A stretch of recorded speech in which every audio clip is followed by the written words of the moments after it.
Welcome to ICSE and WBBSE English Solution by Sudipta sir. Here you will get ICSE and ISE computer application with BlueJ by Momita ma'am. So subscribe our channel now, and those who have subscribed, press the bell icon on the YouTube app so that you can get the latest updates. So let's start our session today. Here we are going to discuss about most important question answer for ICSE 2020. So today we will give you the most important questions along with it answers so that you can prepare well and get the maximum marks in ICSE 2020. This is the front page of the English literature paper. This is also known as English paper 2. Here you can see that before 15 minutes will be delivered with the question paper so that you can read the every question carefully. You will have to attempt total 5 questions from 3 sections, and you have to attempt compulsorily 1 question from each of these sections, and then you will have to answer total 5 questions. Section A is also known as drama section. Here the questions from drama will be given, and there are 2 dramas in ICSE, The Merchant of Venice and The Mousetrap, but we will discuss the question from Merchant of Venice by Shakespeare. His first question. Shylock said, "How like a fawning publican he looks, I hate him for he is a Christian, but more, for that in low simplicity he lends out money gratis and brings down the rate of usance here with us in Venice. If I can catch him once upon the heap, I will feed fat the ancient grudge I bear him. He hates our sacred nation, and he rails even there where merchants most do congregate." This passage, Shylock expresses his ancient grudge against Antonio and said that he hates Antonio not only because he is a Christian but more because he lends out money without interest in Venice, and that's why the rate of interest is going down gradually. And he also mentions that if he can hold Antonio, or he gets the opportunity for taking revenge against Antonio, he will make the most use of it. And Antonio also hates Shylock and also insults Shylock in front of others and even in front of the most merchants in the real too. Question 1. What is meant by a fawning publican? Give 3 reasons why Shylock hates Antonio. Number 2. Give the meanings of low simplicity, money gratis, rate of usance. Part 3. Why does Shylock want to catch him upon the heap? Number 4. What old grudge does Shylock have against Antonio? Number 5. What does given extract tell the reader about Shylock's character?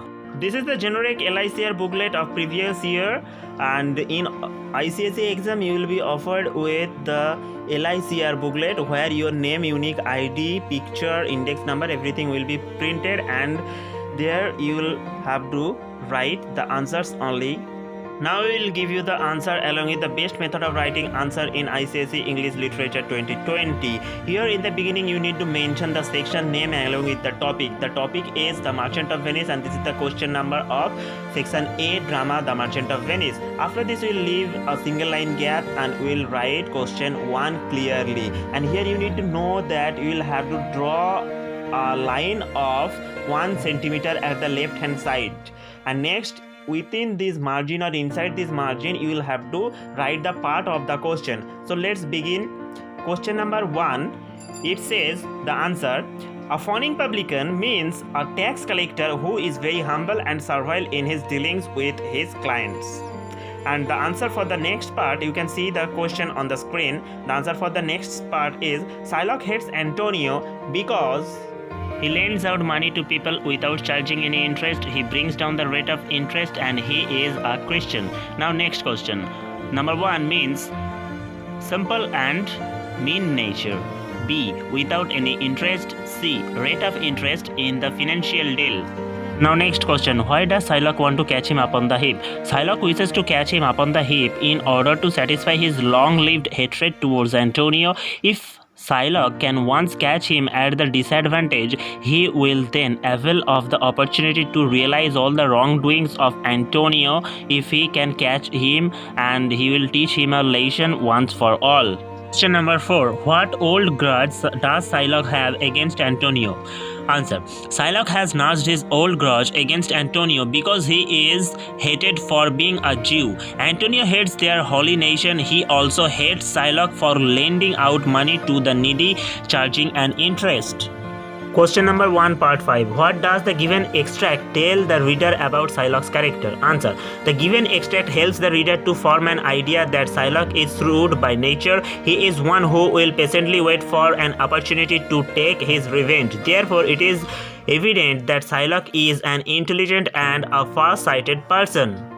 Section B, Poetry section. A collection of poems. This extract is taken from The Bengal Sailors by Sarojini Naidu.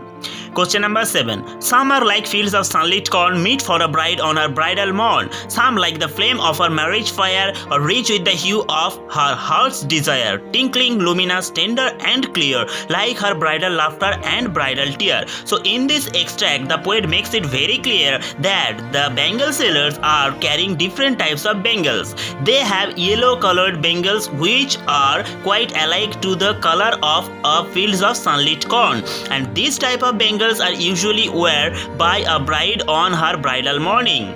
Next, there are flame colored bangles which are bearing the heart's desire of the bride. These bangles are producing tinkling noise, and this is symbolic of the bride's heart's desire, and the bride is feeling happy now because she is going to enter a new phase of life, but at the same time she is very sad at heart because she has to leave her parental abode forever. Here these two words, bridal laughter and bridal tear, are most important, so prepare well for your exam. Now we'll look at the questions and their answers.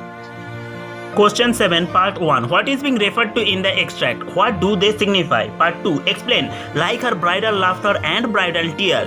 Number 3. What does the phrase sunlit corn refer to? Which stage of life does it symbolize?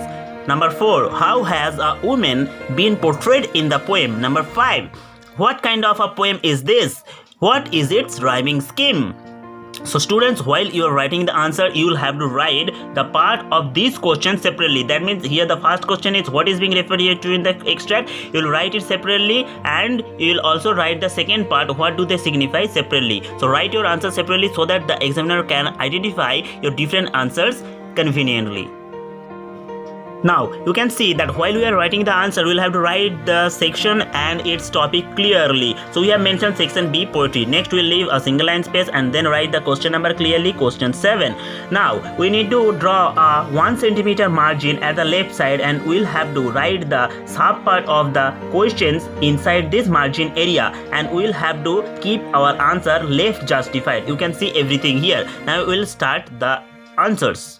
Now, question number 7, part 1. What is being referred to in the extract? Answer. The extract refers to the bangles that are suitable for a bride. These crimson and red colored bangles are soft and bright like her new status as a married person.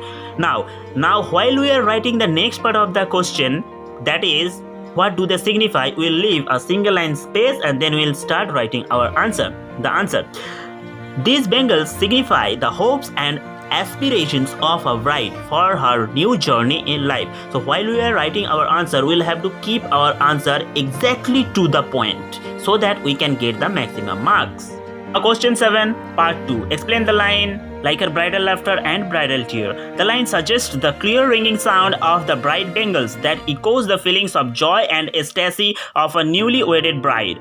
While getting married, the bride feels happy because she will start a new journey of life after marriage. At the same time, the thought of leaving her parental abode forever makes her feel sad.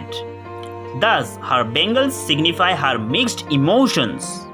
Part 3 of question 7. What does the phrase sunlit corn refer to? Answer. The phrase sunlit corn signifies the crimson or orange colored bangles that are suitable for a bride. Here, corn refers to fertility. Now the next part. Which stage of life does it symbolize? Answer. It symbolizes that stage of a young woman's life when she is on the verge of getting married and entering a new phase of life. 7. Part 4. How has a woman been portrayed in the poem? A woman has been portrayed as a young maiden, a newlywed, and lastly as an experienced housewife. The different colored bangles signify different stages of a woman's life. The light colored bangles point to her maidenhood. The crimson and red colored indicate her newly married status, and the purple and the golden color refers to her experience as a housewife. Question 7, Part 5. What kind of a poem is this? Answer. This is a lyrical poem describing the stages of life of an Indian woman through the suggestion of different colored bangles. Next part. What is its rhyme scheme? Answer. Sarojini Naidu has composed the poem in the form of AABBCC rhyme scheme. Now if we go back to the poem, you can understand it better. Here you can see the last word of this poem, corn morn. There is a similarity, fire desire. There is another similarity, and the last is clear tear. So this pattern is AA, this 2-1, number 2, BB and CC rhyming scheme. So that's all. Question 8. This stanza is taken from Daffodils by William Wordsworth. For oft, when on my couch I lie, in vacant or in pensive mood, they flash upon that inward eye, which is the bliss of solitude, and when my heart with pleasure fills and dances with the daffodils. So in this stanza, William Wordsworth is giving a reference to his previous memory of a host of golden daffodils by the riverside. And here he is saying that whenever he thinks about his past experiences of these daffodils, his sadness is removed or is wiped out. Whenever he is lying on his couch and thinking about this sweet memories of daffodils, his sadness is going down and he is feeling happy, and this is giving him the eternal pleasure, and that's why the poet is trying to keep this memory with him forever.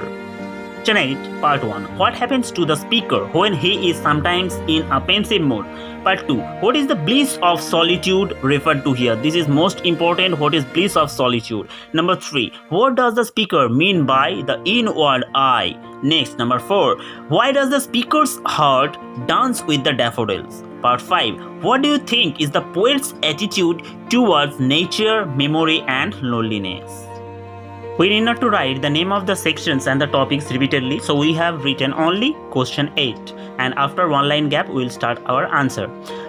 The question is, what happens to the poet when he is sometimes in pensive mood? Answer.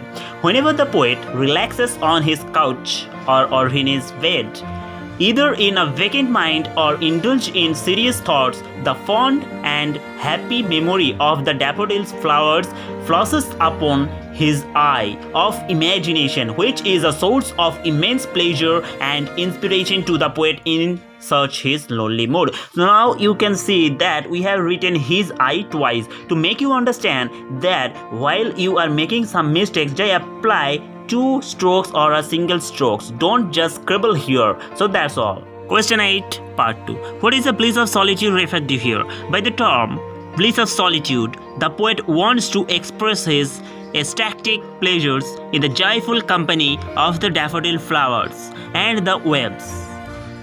The bliss of solitude means the blessings of loneliness. The poet William Wordsworth says that when he is alone in pensive mood, his sweet memory of the host of golden daffodils fills up his solitary state with extreme happiness. Part 3. What does the speaker mean by the inward eye? The inward eye refers to the eye of his imagination, his soul, which can provide him the sight of the daffodils in his memory, and he can once again experience the same joy which he had experienced when he had seen the daffodils. Question 8, Part 4. Why does the speaker's heart dance with the daffodils? Answer. The speaker's heart dances with the daffodils because he is reminded of the mirth or glee which was felt when the daffodils were swaying in the breeze. He felt one with them in the past, and now he sits idle on his couch and recollects his memory that flashes on his inward eye. 8. Part 5. What do you think is the poet's attitude towards nature, memory, and loneliness? Answer. The poet clearly shows appreciation and love for nature. However, his strong feelings of loneliness never fades away even when he encounters the cheerful sceneries of the daffodils. He is deeply impressed by the beauty of nature and it remains a very good memory to him, especially his pensive mood is rejuvenated by the good memory of the beautiful daffodils, which becomes a priceless treasure and an eternal source of joy to him. Now section C is prose section. In section C or prose section, you will have choices. You can answer from a collection of short stories or Animal Farm or The Call of the Wild. We will start question answer from a collection of short stories. So let's start. The first question is question number 10 in section C. The question is, what politics have you? I asked. I am without politics, he said. I am 76 years old. I have come 12 kilometers now and I think now I can go no further. This is not a good place to stop, I said. If you can make it, there are trucks up the road where it forks for Tortosa. So students, can you guess from which topic or from which short story is this extract taken from? Students, I hope many of you have already identified. This extract is taken from Old Man at the Bridge by Ernest Hemingway. Here, there is a conversation in between the army scout and this old man. The army scout is asking about the old man's role in the politics, but the old man says that like other victims of war, he is a very common man and his age is 76 years old. He had walked for 12 kilometers from San Carlos. For that reason, he is very tired and so he could not move further. But the soldier or the army scout who had reached at the place for checking about the advancement of the enemy soldiers, he suggested the old man that he should move further and go to the main road from where he can catch a ride on any of the trucks that will go for Tortosa. Number 10, part 1. What does the old man mean when he states, I am without politics? Why does he mention his age? Part 2. Describe the old man's appearance. What was he doing in San Carlos? Part 3. The narrator says, this is not a good place to stop. Which place is referring to? Why is it not advisable to halt there? Part 4. What does the narrator ask the old man to do finally?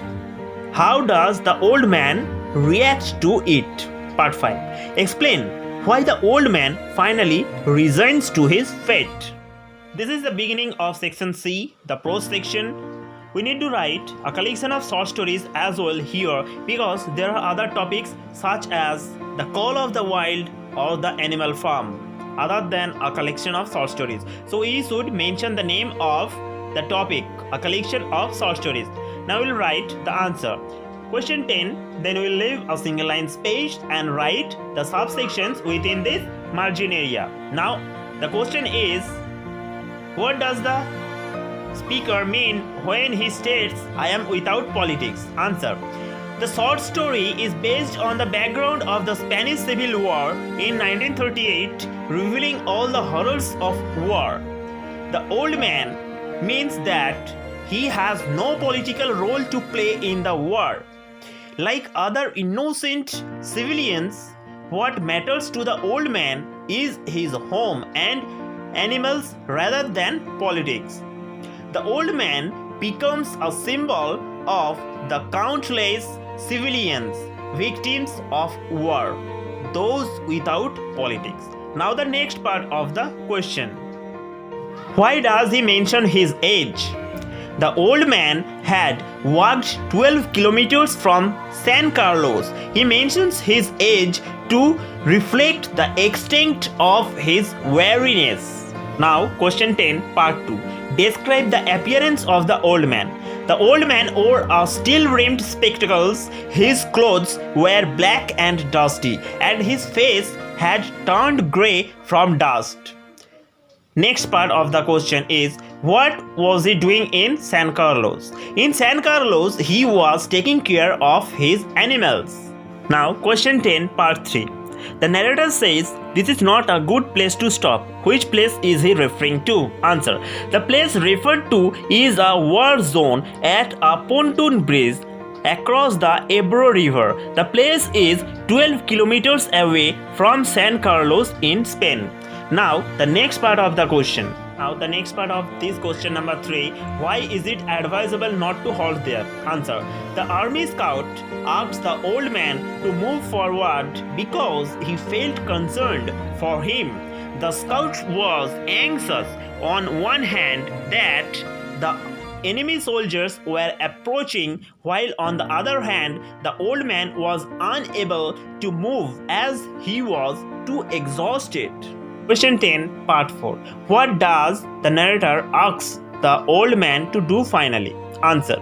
The narrator advised the old man to cross the bridge and try to avail a truck ride to Barcelona. Now, next part of the question. How does the old man react to it? Answer. The old man replied that he did not know anyone there. However, he thanked the narrator for his suggestion and continued to express his concern for the fate of the animals he had left behind. Now, the last part of question number 10. Why does the old man finally resigns to his fate? Answer. War causes death and destruction, and this is highlighted through the condition of the old man, who can be seen as the symbol of civilian victims of war. The war takes away his only family, his animals, from him. He sits alone by the side of the road and is as helpless as his goats.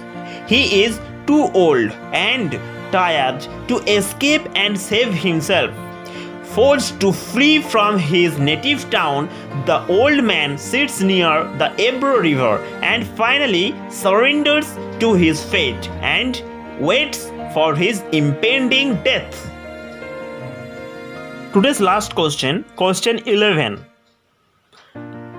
I am reading this extract and you students try to recognize or identify from which short story is this extract taken from. The passage is, the two passengers in a seat nearby had heard most of the conversation. Said one of them, "That's Marcel's a good sort of chap. Some of these Western fellows are alright. Pretty young to hold an office like that, isn't he?" asked the other. "Young," exclaimed the first speaker. "Why, oh, didn't you catch on? Say, did you ever know an officer to handcuff a prisoner to his right hand?" So I hope students you have finally recognized that this extract is taken from the short story Hearts and Hands by O. Henry. So in this extract, it was the two passengers who successfully identified the real Marcel and the convict. Here, the glum-faced person was the Marcel actually, who was trying to conceal Mr. Easton's identity in front of his old friend, Miss Fairchild. And these two astute passengers finally recognized that Mr. Easton was the convict and the glum-faced person was a kind-hearted person who had handcuffed his left hand with Mr. Easton. So it finally tells us that in those times it was the custom that a marshal will handcuff a convict on his left hand. Now we will go for the questions. Question 11 part 1. Who are the two passengers? Where are they? Number 2. What was the conversation they had overheard? Who misled Miss Fairchild and why? Number 3.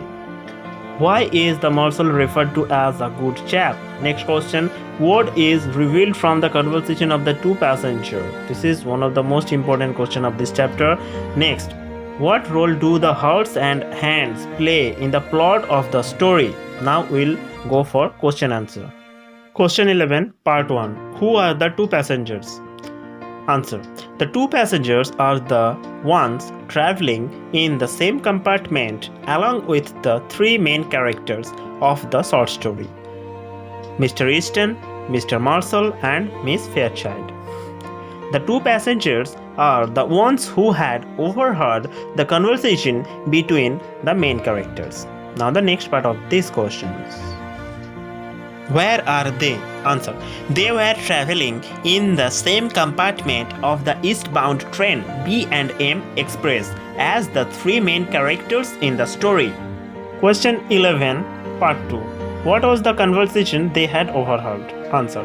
They had overheard the conversation that took place between Miss Fairchild, Mr. Easton, and the Marshal. In this conversation, the Marshal had let Mr. Easton pass off as a Marshal and himself as the accused in front of Miss Fairchild. Next part of this question, who misled Miss Fairchild and why? Answer. Miss Fairchild was misled by the unnamed man about the identity of Mr. Easton, as he wanted to save Mr. Easton from an embarrassing situation by revealing that he was a convict and was being taken by him to the prison. Question 11, part 3. Why is the Marshal referred to as a good chap? Answer. The first speaker among the two passengers refers to the Marshal as a good chap because he had observed that the actual Marshal was kind enough to let Mr. Easton pass off as a Marshal in front of the pretty lady.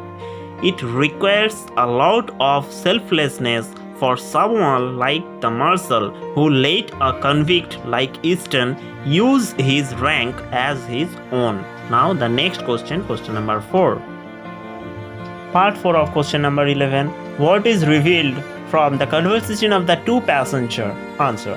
The conversation between the two passengers reveals that it takes a lot of selflessness to sympathize with a convict like Mr. Easton. It also reveals that appearances can be deceptive. Although Mr. Easton appears as a policeman, he is actually the criminal, whereas the rough-looking is in reality a man with big heart who states himself as the criminal. Question number 11, part 5. What role do the hearts and hands play in the plot of the story? Answer. The story begins with two people, Mr. Easton and the glum-faced man, handcuffed together.